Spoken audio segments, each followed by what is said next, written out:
imagine trying to charge your phone without plugging it?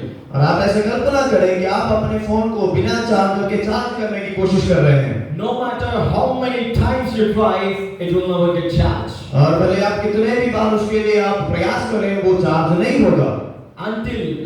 Similarly, unless we connect in Lord Jesus, we cannot through our spiritual life. और उसी प्रकार जब तक हम परमेश्वर के साथ जुड़ते नहीं हैं, हम अपने आत्मिक जीवन में उन्नति पा नहीं पाएंगे। Let's come into the time of prayer. Thank you, Lord. Thank you, Jesus. Thank you, Master, Father God. Let your name be glorified. Let you use me in Jesus' precious name. Amen. Turn to me with John chapter 15, verse 4. और हम यूहन्ना सुसमाचार उसके 15वां अध्याय उसके 1 से 10 तक के आयतों को देखेंगे। I will read it for you. It says, "Abide in me and I in you.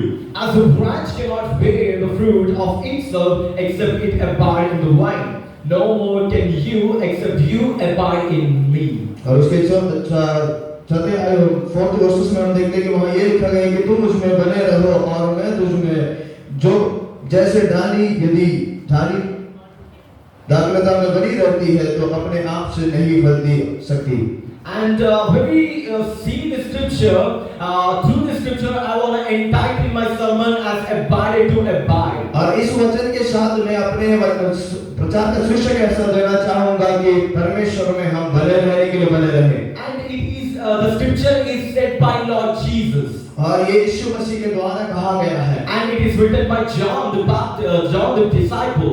और यीशु मसीह के चेले यूहन्ना के द्वारा लिखा गया है। And he is also called as a beloved disciple of Lord Jesus. और यीशु मसीह के प्रिय चेले के तौर पर उसे हम जानते हैं। And he have written the scripture in the between of 85 to 90 AD. और 85 और 90 AD के बीच में उसने इस वचनों को लिखा है। And he have written this to the Jews and Gentiles like you and me.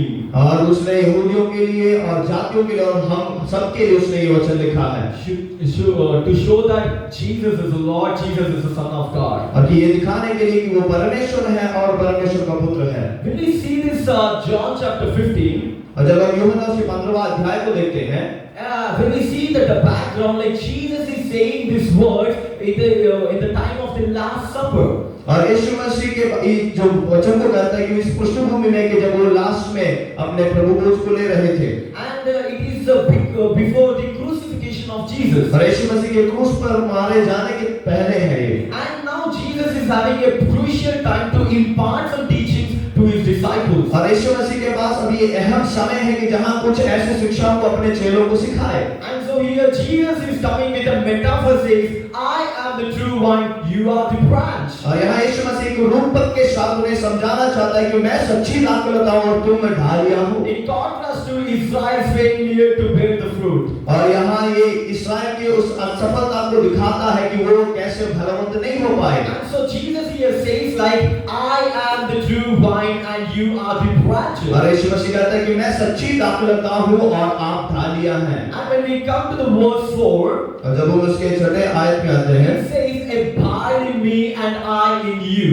और वहाँ कहा गया है कि तुम मुझ में बने रहो, मैं तुम में बना रहूंगा। And when we see this word abide, और जब बने रहना उसका मतलब क्या है? it comes from a Greek word called meno. और यूनानी शब्द मेनो शब्द से वो आता है।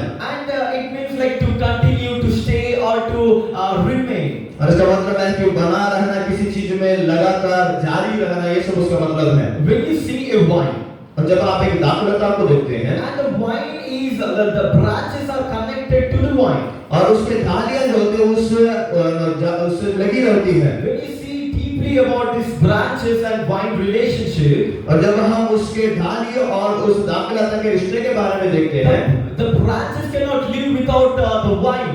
और उस दाखलता के बगैर, उसके सहारे के बगैर वो जीवित नहीं रह सकते। The branches always remain in the vine to bear fruits. और डालियां जो है हमेशा उस दाखलता से बने रहते हैं ताकि उसे फल ला पाए। The branches are always connected and depend upon the vine for the nutrients. और उसमें से उस अहम धातुओं को पाने के लिए हमेशा डाली उसमें बना रहता है। Likewise here Jesus says that I am the true vine and you are the branch. और उसी प्रकार यीशु मसीह कहता है कि मैं सच्ची दाखलता हूँ और तुम डालियां हो। And he says abide in me.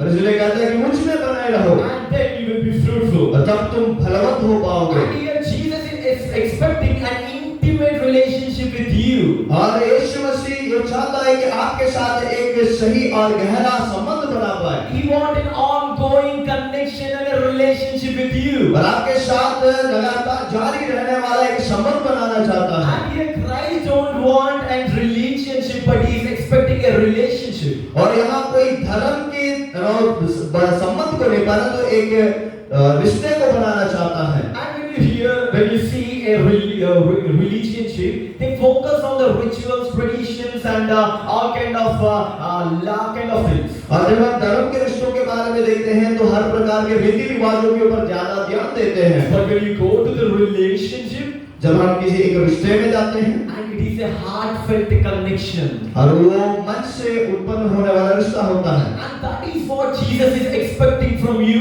and me. और वही यीशु मसीह हम मुझसे और आपसे प्रतीक्षा करता है। And he is saying like, abide in me. और वो कहता है कि मुझ में बने रहो। And when we go to the following verses, verse 4 and 5, और उसके 4 और 5 आयतों को जब हम देखते हैं, here it is written as a branch cannot bear the fruit of itself, और जैसे कि लिखा है कि जो डाली खुद में से फल नहीं ला पाती है, and it abides in the vine, no more can ye except abide in me. और यहाँ कहा गया है कि जैसे डाली उस पर बनी रहती है वैसे तुम मुझ में बने रहो। Here my first point is abide in Jesus. और पहला कार्य यह है कि यीशु मसीह में बने रहो। And when you abide in Jesus, और जब यीशु में बने रहते हैं, you are abided to be fruitful. और आप फलवंत होने के लिए जोड़े गए हैं। Because when you see the vine, और जब आप दाखलता को देखते हैं, if the branch is not connected to the vine, the branch cannot get the nutrients, cannot get the life, and cannot be fruitful. अगर वो डालियाँ उस दाखलता से जुड़ी नहीं है, तो उसमें से जो धातु है उसको चाहिए वो नहीं मिलेगी। But when the branch is connected, it will be receiving those sufficient nutrients and the life, and it will be bearing the fruits. और जब उसमें बना रहता है तो पोषक चीजों को वो प्राप्त कर पाता है। Likewise, my dear friends, और इसी प्रकार मेरे प्रिय मित्रों, Jesus in John chapter 14 verse 6, और यूहन्ना सुसमाचार उसके 14 के 6 में हम देखते हैं, Jesus says, I am the life. आप कहते हैं कि मैं जीवन हूँ। And when we abide in that life, और जब हम उस जीवन में बने रहते हैं, we receive the life. और हम उस जीवन को पाते हैं, And we start to bear the fruit. और हम फल लाना शुरू करते हैं। And so, और उसी प्रकार when you abide in Jesus, you will be fruitful. और जब आप यीशु में बने रहेंगे आप फलवंत हो जाएंगे। And I say that this is not a choice, but this is only the one and only option. और मैं आपसे ये कहना चाहूँगा, ये हमारा विकल्प नहीं है, यही हमारा एकमात्र रास्ता है। One and only option to be fruitful. और फलवंत बनने का एक ही राह ये है, And that is to abide in Jesus. और वो यीशु मसीह में बने रहना। And I want to take in another sub point as you will be lifted up. और उसका एक दूसरा बिंदु में लाना चाहूँगा कि ये है कि आप ऊंचा उठाए जाने के लिए उसमें बने रहें। See the verse 2. और यहाँ उसके दूसरे आयत को देखते हैं। Here it is written as every branch in me that beareth not fruit be taken away. और वहाँ ये बताया गया कि जो डाली मुझ में है लेकिन फल ना लाए उसे काट दिया जाता है। But see, God's purpose is fruitful, not judgment, right? और परमेश्वर का उद्देश्य ये है कि आप फलवंत बने, दूसरों को जज करने वाले नहीं। And here the word iris is used for the word taken away. और यहाँ आयरिस एक शब्द इस्तेमाल किया गया उसे उठा के फेंकने के विषय में बताने के लिए। And this word iris is also translated as lifting up.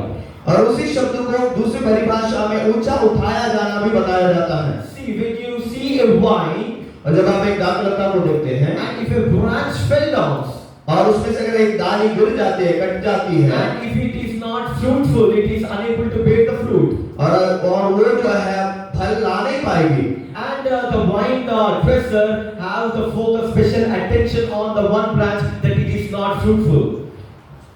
The vine dresser will be having a special attention that it is the branch which is not fruitful. और जो उसका खेती करने वाला जो है उस पर ध्यान देगा कि इसमें फल क्यों नहीं है। And he will go to the branch and he will lift the branch upside and he will arrange in a such a way that the sunlight may shall fall on that. और वो उस डाली को जो वहाँ का किसान है वो उसको उठाकर रखेगा ताकि उस पर सूरज की रोशनी पड़ने पाए। And it will be enabled to bear the fruit. और उसके बाद वो फल ला पाता है। And same like that, और उसी प्रकार when we are unfruitful, my dear friends, और जब हम भी ऐसे फल रहित बन जाते हैं, and I say that when you abide in Jesus, Jesus will lift you up. और मैं आपसे ये कहना चाहता हूँ कि जब आप यीशु में बने रहेंगे तो आपको ऊंचा उठाएगा। When you are fallen, और जब आप गिरे हुए हैं, when you are unfruitful, और जब आप में फल नहीं है, when there is no hope for you, और जब आपके लिए कोई आशा नहीं होती, I say that और मैं कहता हूँ when you abide in Jesus, जब आप यीशु में बने रहेंगे, Jesus is ready to lift you up. और यीशु आपको ऊंचा उठाने के लिए तैयार And है, you will be fruitful, और आप फलवंत बनोगे, and you will be lifted up. और आप ऊंचा उठाए जाओगे। And when we see the following verse, और उसके बाद के आयतों को हम देखते हैं, here it is like written like every branch that bears fruit, he prunes it, और वहां हम देखते हैं कि जो डाली फलती है वो अधिक फल इसलिए उसे चाटता है, so that it may bring more fruits. ताकि वो अधिक फल को लाए। When you see here the word prune, और वहां जब छाटने के विषय में हम देखते हैं, and this prune is a word, it means like cleaning. और उस शब्द का मतलब होता है कि साफ करना। And pruning refers to the process of cleaning, the crop of like a process of cutting. और जो डालियों को काटने की उस प्रक्रिया को हम छाटना करते हैं, Cutting the unwanted parts. और जो भाग उसमें जरूरत नहीं है उसे काटने को कहते हैं। And when you see while he's cutting there, in the vine there will be some pain. और जब इस दाखलता से उसको काटा जाता है तो उसमें उसको दर्द होता है। And but when the vine dresser cuts the unwanted parts in the vine, the branches will be getting more sufficient nutrients to grow the more fruits. और जब वो किसान अगर ऐसे बेजरूरत के बातों को जब उसमें से काट देता है तो उसमें ज्यादा उसको पोषक मिलता है। Like this, my dear friends, और इसी प्रकार मेरे भाइयों, when you abide in Jesus, जब आप यीशु में बने रहते हैं, and the Heavenly Father और हमारा स्वर्गीय पिता will cut all the unwanted things in us, और हमें जो जरूरत की जरूरत की बातों से वो काट देता है, so that we will be fruitful. ताकि हम बलवंत बन पाए। And when we see the word called pure, और जब हम प्योर या शुद्ध के बारे में देखते हैं, the word of pure, like pure, जब हम उसको छाटने के विषय में कहा गया है, and the word Greek it is called as kathare. और उसका जो ग्रीक शब्द है वो खतारे है। And when you see the verse 3, और उसके तीसरे आयत को जब हम देखते हैं, Jesus says, "Now you are clean through the word which I have spoken." और वहां हम देखते हैं कि कहता है कि जो शब्द मैंने कहा था तुमसे होकर जा रहे हो। The word which Jesus used in here, like you are clean by my word, like the word clean and the word pure is similar in the Greek. और यूनानी शब्द में जो यीशु मसीह ने शुद्ध के बारे में कहा है और जो छाटने के विषय में कहा है, दोनों का मतलब एक है। And it is of kathare. और वो शब्द जो है खतारे है। Means I want to say, my dear friends, और मैं आपसे कहना चाहता हूँ, when you abide in Jesus, जब आप यीशु में बने रहते हैं, God will prune you, और वो आपको छाटेगा, and the pruning means having the words with the word of Jesus, we will be pruned. और उसका मतलब ये है कि परमेश्वर के वचन के साथ हम शुद्ध किए जाते हैं। And when you see the verse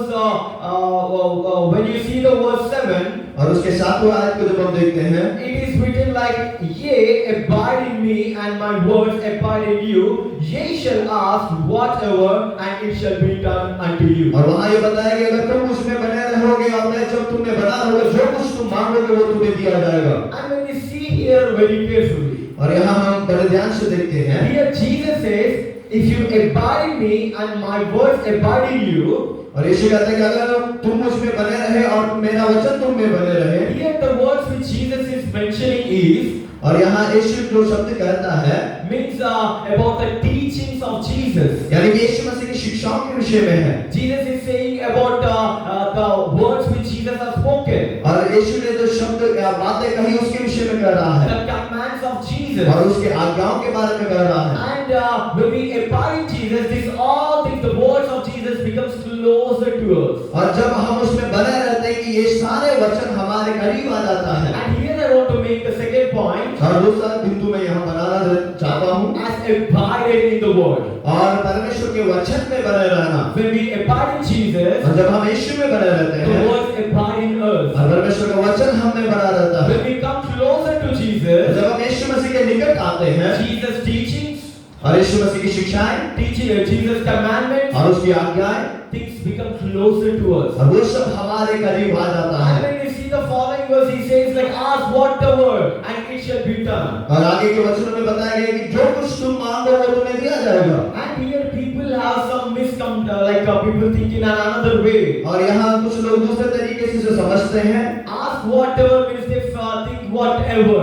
और कुछ भी मांगो का मतलब जो कुछ भी आप कुछ भी मांग लो। The phrase ask it till be done, it doesn't mean like ask anything. और जो कुछ मांगोगे वो हो जाएगा, इसका मतलब ये नहीं है कि कुछ भी आप मांग लो। When you abide in Jesus, जब आप यीशु में बने रहते हैं, the words when it abide in you, और जब परमेश्वर का वचन आप में बना रहता है, you will have an internal transformation. और आपके अंदर से आंतरिक परिवर्तन आता है। Because the words of Jesus will transform you. क्योंकि परमेश्वर का वचन जो है आपके अंदर एक परिवर्तन को लाता है It cleanses you. और आपको शुद्ध करता है It builds you. और वो आपको छांटता है And you will be having a transformation. और आपके अंदर एक परिवर्तन आएगा। And when the transformation comes, और जब परिवर्तन आता है, there will be no longer of your desires, और आपकी इच्छाएं आप में नहीं होगी, but it will be like Jesus desires in you. और यीशु की इच्छाएं आपके अंदर होगी। And I want to make a point, a sub point over here. और यहाँ एक बिंदु बनाना चाहता हूँ। When you abide in word, जब आप वचन में बने रहते हैं and you are abided to be transformed, और आप परिवर्तित होने के लिए उस वचन में बने रहते हैं, and when you abide in Jesus, और जब हम यीशु में बने रहते you हैं will be having a transformation. और हमारे अंदर परिवर्तन आता है, When you abide in His word, जब हम उसके वचन में बने रहते हैं your prayer life will completely change, और आपका प्रार्थना का जीवन जो है वो बदल जाएगा and all your worldly desires will be turned into biblical desires, और संसारिक इच्छाएं जो है वो आपके वचन के हिसाब की इच्छाएं बन जाएंगी and you will know the will of और God, आप परमेश्वर की इच्छा को समझ पाओगे and you will start to pray according to the will of और God. परमेश्वर की इच्छा के अनुसार आप प्रार्थना करना शुरू करोगे And when you pray according to the will of और God, जब परमेश्वर के वचन इच्छा के अनुसार प्रार्थना करोगे, whatever you have asked, जो कुछ भी आप मांगो it will be fulfilled. और उसे पूरा किया जाएगा। And when we come to the next verse 9, और 9वें आयत में जब हम आते हैं, he says like, if ye keep my command, ye shall abide in my love, and the command is to love each other. और यहाँ कहा गया है कि जो कोई मेरी आज्ञा का पालन करता है उसे घर में शासित करेगा और मेरा आज्ञा जो है वो दूसरों से प्रेम रखो। Here I want to make a point. और यहाँ मैं एक पॉइंट बनाना चाहता हूँ Abide in Jesus' love. और यीशु मसीह के प्रेम में बने रहें। And here Jesus says like how to abide in Jesus' love. और हम यहाँ यीशु मसीह के प्रेम में कैसे बने रहेंगे? And Jesus here says like when you keep my commandments, you are abided in my love. और यीशु कहता है कि जब तुम मेरे आज्ञाओं में बने रहते हैं, मेरे प्रेम में बने रह पाओगे। Then what is the commandment to keep the commandment? Then what is the commandment? तो वो आज्ञा क्या है जिसे हमें पालन करना है? And the commandment is to love each other. और वो आज्ञा ये है कि हम एक दूसरे से प्रेम रखें। And the love here in the Greek it is shown as agape. और जो प्रेम का शब्द यहाँ इस्तेमाल किया गया यूनानी भाषा में agape है। And it means like a specially selfless love. और वो बिना कोई स्वार्थ का प्रेम And a sacrificial love. और जो बलिदान पूर्वक बलिदान करने की योग्य एक प्रेम। Here Jesus causes believers to remain in His love. और यहाँ विश्वासियों से यही चाहता है कि परमेश्वर के उसके प्रेम में हम बने रहें। Characterized by obedience to His commandments to love one another. और उसके वचनों का आज्ञाकारी होते हुए हम एक दूसरे से प्रेम में बने रहें। Here I want to say that the love is the foundation of a fruitful Christian. और मैं आपसे कहना चाहता हूँ कि प्रेम ही है एक बलवंत जीवन का नींव। Without abiding in the love of Jesus, we cannot be fruitful. और परमेश्वर के प्रेम में बने ना रहने से आप बलवंत नहीं हो पाओगे। And how here Jesus says like His commandment like loving one another. और यीशु मसीह अपने आज्ञा में हमें कहता है कि एक दूसरे से प्रेम रखो। What this love means? तो प्रेम का मतलब क्या है? In the world, और संसार में many people are dying without having the word of Christ. और यहाँ इस संसार में बहुत सारे ऐसे लोग हैं जिनके पास परमेश्वर का प्रेम नहीं है। In this world there are many people, so many people are perishing. और बहुत सारे लोग इस संसार में नष्ट हो रहे हैं। And there are so many people who are dying without accepting Jesus. और बहुत सारे लोग यीशु मसीह मसीह को अंगीकार किए बगैर वो नष्ट हो रहे हैं, and the result is और उसका परिणाम ये है reaching to the hell. और वो सब नरक में चले जाएंगे। Without accepting Lord Jesus, there is no other way. There is only hell, my dear friends. और यीशु मसीह को अंगीकार अगर नहीं करते हैं, ग्रहण नहीं करते हैं, तो नरक ही रास्ता है। And if we have love, we will try to save them.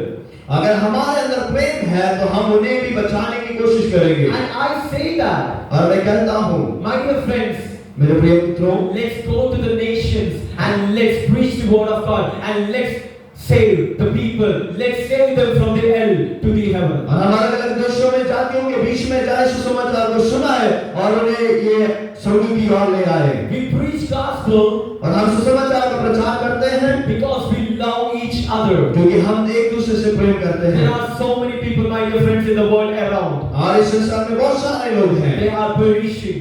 और वो नष्ट हो रहे Let's हैं। take the light of Lord Jesus to them and let us share the love of Christ. और परमेश्वर के उस ज्योति को उनके पास ले जाए और उस प्रेम को हम बांटे। Let's abide in the love of Jesus by keeping His commandment. और उसकी आज्ञाओं का पालन करते हुए उसके प्रेम में बने रहे।